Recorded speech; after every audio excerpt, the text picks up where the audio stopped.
Administration of Chandragupta Maurya. Introduction.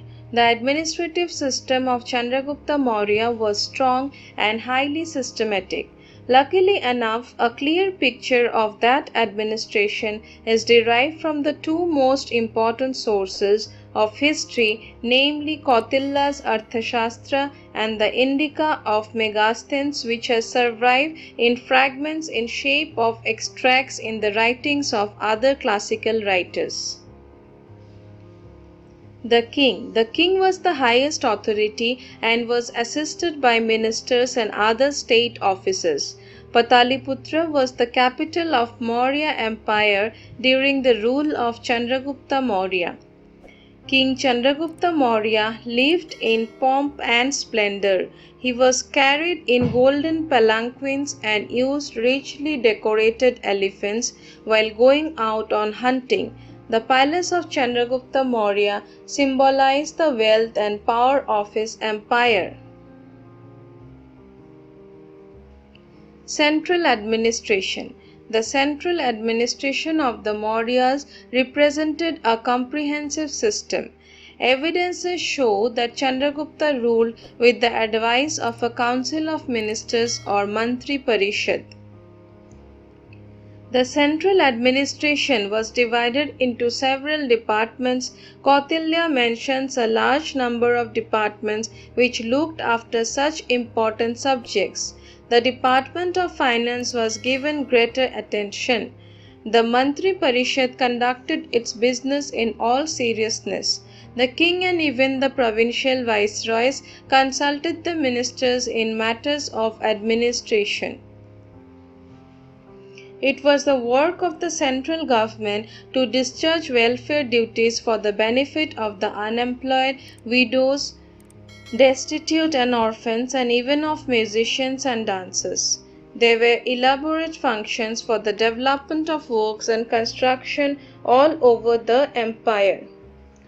Army administration. The Maurya Empire possessed a large army. In the days of Chandragupta, it contained 6 lakhs infantry, 30,000 horsemen, 36,000 men for elephants, and 24,000 men for chariots. The total number of the fighting force thus came to 6,90,000, besides many thousands of helpers and attendants. The empire required this big army to maintain internal peace and to face external threats. The army was divided into 6 departments, each under the control one board. The 6 departments were the infantry, the cavalry, the war chariots, the war elephants, the war transport, the fleet. The judicial administration. Chandragupta Maurya, as a ruler of a great empire, made the administration of justice thorough. The law was binding on all and carried the fear of punishment for the breakers of law. At the top of the judicial system were the king as the highest court of appeal and the kings. There were smaller courts of justice right from the village tribunals at the bottom. The village headmen and the village elders usually looked into smaller disputes within their local areas.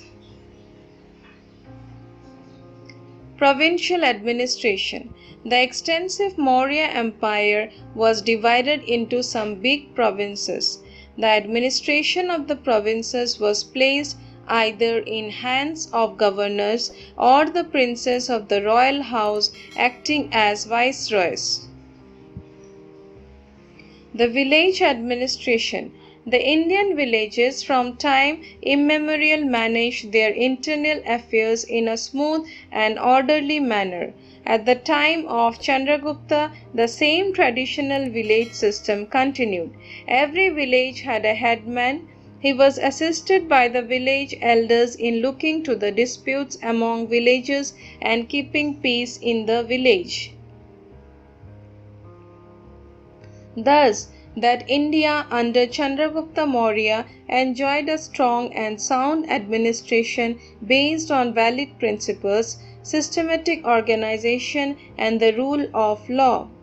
No doubt the king was the chief executive, the supreme lawmaker, and the fountain of justice, yet he was only the head of a governmental structure which stood on the foundations of ancient traditions and the needs of the time.